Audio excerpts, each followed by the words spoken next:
नमस्कार दोस्तों, स्वागत है आप सभी का हमारे YouTube चैनल पे। तो चलिए शुरुआत करते हैं आज के डिक्टेशन का। सभापति महोदय, जिस भावना से मैंने यह बिल पेश किया है उसके महत्व को सरकारी और विरोधी पक्ष दोनों ने एक मत से अनुभव किया है कि देश में बेकारी की समस्या एक भयंकर रूप धारण कर रही है और इसके कारण हमारे देश का विकास, चाहे वह सामाजिक हो, आर्थिक हो या सांस्कृतिक हो, रुका हुआ है। पिछले 55 वर्षों से इसी परिस्थिति का निर्माण होते हुए हम देख रहे हैं। मंत्री महोदय ने यहाँ पर अभी कहा कि राष्ट्रपति इस काम को नहीं कर सकते हैं क्योंकि यह उनके अधिकार के बाहर है। आप जब भी यह देखते हैं कि किसी राज्य में वहाँ की व्यवस्था, वहाँ का विकास ठीक नहीं हो रहा है, तो उस राज्य में राष्ट्रपति का शासन लागू कर देते हैं। जब किसी राज्य में अराजकता फैल रही हो, विकास का काम समाप्त हो गया हो और वहाँ के नेता जिम्मेदारी से काम न करते हों, तो वहाँ पर राज्यपाल का शासन लागू कर दिया जाता है। ऐसे अनेक उदाहरण हमारे देश में मौजूद है।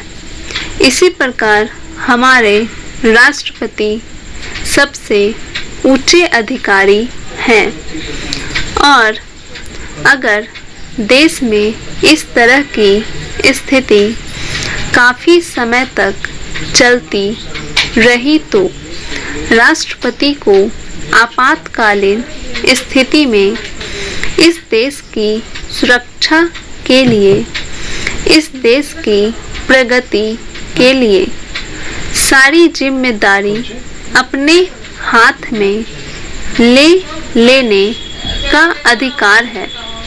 हमारे भाइयों ने बहुत से उदाहरण दिए कि राज्यों में संयुक्त सरकारें नहीं चली, लेकिन उसके पीछे राजनीतिक मामले थे। अगर कोई राजनीतिक पार्टी जिम्मेदारी से काम नहीं करती तो संविधान में यह स्पष्ट है कि उस राज्य की सारी जिम्मेदारी राष्ट्रपति की है। मैं आपको एक उदाहरण देना चाहता हूँ। संविधान में आदिवासी हरिजनों की उन्नति के लिए प्रण किया गया था कि 10 वर्ष में उनकी सामाजिक तथा आर्थिक स्थिति को सुधार देंगे, लेकिन यह सरकार उसमें भी असफल रही।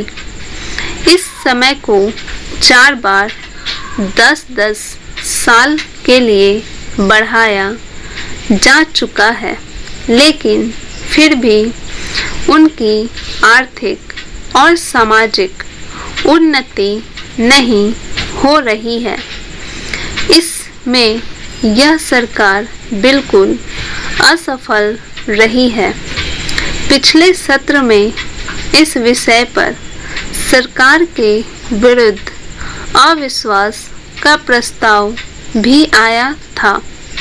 इसलिए मेरा कहना है कि भारत में इस समय जो बेकारी की समस्या है वह इस ढंग की समस्या है जिसके रहते सारे देश को उन्नत बनाने की व्यवस्था हम सोच रहे हैं। सभापति महोदय, वह केवल एक स्वप्न ही रह जाएगा। ऐसी स्थिति में मैं अनुभव करता हूँ कि आपातकाल की घोषणा की जाए और इस देश के जो बुद्धिमान लोग हैं उनको लेकर एक सर्वदलीय सरकार स्थापित की जाए। हम यह अनुभव करते हैं कि जिस तरह का शासन इस समय चल रहा है उससे देश की कोई भी समस्या हल होने वाली नहीं है, बल्कि इस सरकार की गलतियों से समस्याएं बढ़ती जा रही है। राष्ट्र की आंतरिक सुरक्षा के विषय में जो बिल मंत्री महोदय ने प्रस्तुत किया है उस पर अब तक जितने भी भाषण हुए हैं उनको मैंने बड़े ध्यान से सुना है। माननीय सदस्यों ने व्यक्तिगत स्वतंत्रता की लपेट में बहुत सारी बातें कही हैं और हमारे दल की ओर इशारा करते हुए कहा कि हम भी इसके औचित्य के संबंध में फिर से विचार करें। मैं जहां तक समझ पाया हूं, हमारे गृह मंत्री जी को इस बिल को प्रस्तुत करने में कोई सुख नहीं हुआ, बल्कि वर्तमान परिस्थितियों को दृष्टि में रखते हुए उनको दुख हो रहा है। आज जब हम नागरिक सुरक्षा, व्यक्तिगत सुरक्षा और स्वतंत्रता की बात करते हैं तो सबसे पहले उसमें व्यक्तिगत सुरक्षा की बात आती है। प्रत्येक नागरिक इस राष्ट्र की अपनी सत्ता में रहकर सुरक्षित रहना चाहता है।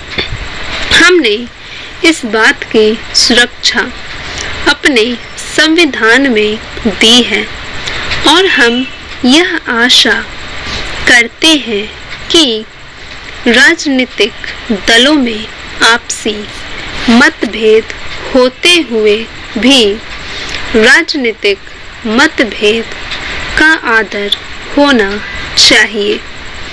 मतभेद होते हुए भी शांति और सुरक्षा बनी रहनी चाहिए। माननीय सदस्य पूछते हैं कि ऐसी कौन सी असाधारण परिस्थिति आ गई थी जिसके कारण आपको नजरबंदी बिल लाना पड़ा। मैं आपसे कहना चाहता हूँ कि क्या ही अच्छा होता यदि नेहरू जी की उस बात को जो उन्होंने लोकतंत्र के संबंध में बहुत वर्ष पहले कही थी आज भी स्मरण रखते। उन्होंने एक बार कहा था कि लोकतंत्र के संचालन और दायित्व निर्वाह में अगर किसी प्रधानमंत्री को बार बार पीछे मुड़कर देखना पड़े कि कोई छुरा तो नहीं भौंक रहा है, यह कोई अच्छी बात नहीं है। यदि ऐसी परिस्थिति देश में पैदा हो जाए, सांप्रदायिक दृष्टि से देश के विभिन्न स्थानों पर सांप्रदायिक दंगे हो रहे हों, उनका सामना करते हुए यदि हम जनता को सुरक्षा दे सकें तो फिर किसी बिल की आवश्यकता नहीं है।